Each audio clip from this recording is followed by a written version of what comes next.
గణేష్ నిమజ్జనం పూర్తవడంతో హుసేన్ సాగర్లో ప్రక్షాళనకు నడుం బిగించింది జీహెచ్ఎంసీ. సాగర్లో వ్యర్థాలను సిబ్బంది సాయంతో తొలగిస్తున్నారు. మరిన్ని డీటెయిల్స్ మా ప్రతినిధి రవికుమార్ అందిస్తారు.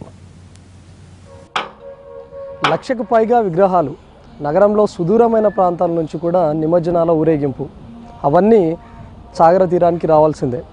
ఇక్కడ 1,25,000 విగ్రహాలు దాదాపుగా నిమజ్జనం అయినట్టుగా జీహెచ్ఎంసీ అధికారులు చెప్తున్నారు. అయితే ఇన్ని విగ్రహాల తరలింపు ఏ విధంగా జరిగింది మనం ఒకసారి చూసుకోవచ్చు. ఎందుకంటే వెనువెంటనే వీటి విగ్రహాలను నిమజ్జన ప్రక్రియను వేగవంతం చేసేందుకు అధికారులు ఎప్పటికప్పుడు చర్యలు తీసుకున్నారు. ఎందుకంటే నిమజ్జనం చేస్తున్న వాటి కోసం దాదాపు 34 క్రేన్లను వీళ్ళు ఉపయోగించారు. సాగర తీరం చుట్టూ కూడా 34 క్రేన్లను ఉంచేసి వీటి ద్వారా ఎప్పటికప్పుడు నిమజ్జనం ప్రక్రియను వేగవంతంగా చేస్తూ వచ్చారు. అయితే విగ్రహాలు ఎక్కడ కూడా జామ్ అవ్వకుండా, ట్రాఫిక్ జామ్ అనేది లేకుండా కూడా వెనువెంటనే నిమజ్జనం జరిగేలా అధికారులు చర్యలు తీసుకున్నారని చెప్పుకోవచ్చు. ఎందుకంటే ఒక విగ్రహం నిమజ్జనం అయిన ప్రాంతంలోనే మళ్ళీ ఇంకొక విగ్రహాన్ని అదే ప్లేస్లో క్రెయిన్ ద్వారా నిమజ్జనం చేయాల్సి ఉంటుంది. కాబట్టి ఆ విగ్రహం యొక్క ముడి పదార్థాలే అవ్వచ్చు, దాని కింద ఉన్నటువంటి సీకులు కానీ లేకపోతే ఇతర పదార్థాలన్నింటినీ వ్యర్థాలను కూడా తీసేందుకు జీహెచ్ఎంసీ అధికారులు దాదాపు 3,000 మందిని సాగర తీరంలో ఏర్పాటు చేశారు ప్రత్యేకంగా.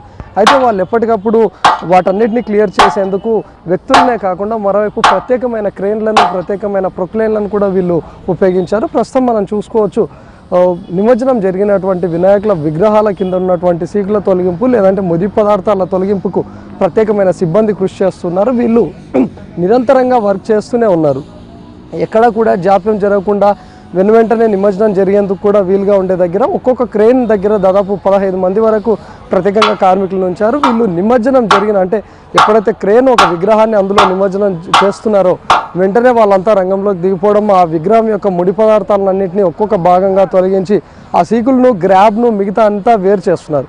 ఈ ఏర్పాటు చేసినటువంటి గ్రాబ్ను అంతటిని కూడా మరో విధంగా ఒక వైపు అంతా అమర్చి చేసి కూడా ఎప్పటికప్పుడు లారీల ద్వారా లేదంటే జీహెచ్ఎంసీ ప్రత్యేకమైన వాహనాల ద్వారా కూడా వీటన్నిటిని నగర సుదూర ప్రాంతాలకు తరలించేందుకు ఏర్పాటు చేశారు. మరోవైపు ఈ చెత్త తొలగింపు కార్యక్రమంలోనే కాకుండా దాదాపు ఒక్కొక్క గంట పాటు అంటే నిమజ్జన ప్రాంతంలో వాహనాల రద్దీ కొంతమేర తక్కువగా ఉన్న సమయంలో 1 గంట పాటు నిమజ్జన ప్రక్రియను కూడా కొంతమేర నిలిపివేశారు.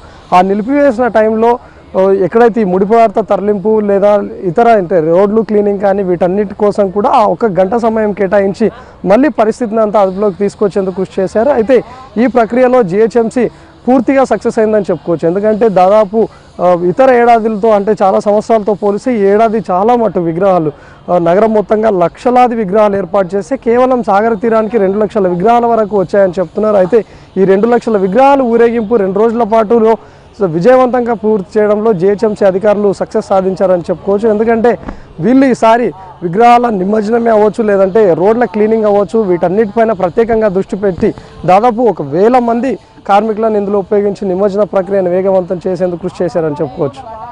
కెమెరామెన్ శ్రీనివాస్తో రవికుమార్, NTV, హైదరాబాద్.